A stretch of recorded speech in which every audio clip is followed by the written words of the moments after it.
সবকিছু তো ঠিক হবে, এই অবস্থা তো একটা সময় ঠিক হয়ে যাবে। কিন্তু এত যে ক্ষয়ক্ষতি হইলো যে আমরা এতগুলো ভাই বোন হারালাম, এত ছোট বাচ্চাদের হারালাম, আরো মানে অসংখ্য মানুষ আমরা এখান থেকে মানে হারাইছি। তো এইগুলো কি তারা ব্যবস্থাপনা কিভাবে নিবে?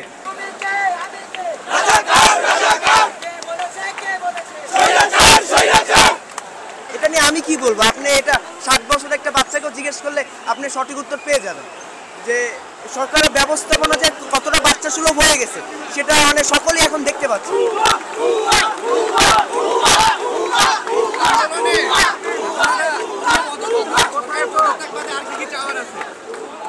না, আমি জানি না কে কি জন্য আন্দোলন এসেছে। আমি এসেছি হচ্ছে যেহেতু মানে আমাদের বড় ভাই বা আমাদের জুনিয়র বা আমাদের সমবয়সী যারা এইভাবে মানে তাদেরকে হত্যা করা হয়েছে এইভাবে যে বিনা কারণে, তাদের কোনো অপরাধ ছিল না, মানে সেই জায়গা থেকে আমার আশা, আমার চেতনা বোধ থেকে যে এটার কি আসলে মানে পরিপূর্ণ শাস্তি কি দেওয়া হবে, সব কিছু তো ঠিক হবে, এই অবস্থা তো একটা সময় ঠিক হয়ে যাবে।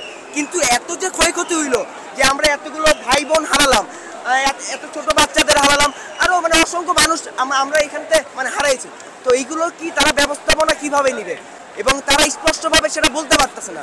তো আমাদের দাবি একটাই যে তারা এই ব্যবস্থাপনাগুলো কিভাবে নিবে এবং আমরা তাদের থেকে স্পষ্টভাবে কথা চাই যে তারা জানি কথাগুলো না পাল্টিয়ে যাক, এক কথায় থাকুক।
আপনার সামরিক বাহিনী প্রধানের বক্তব্য দেওয়ার কথা আছে, জানেন?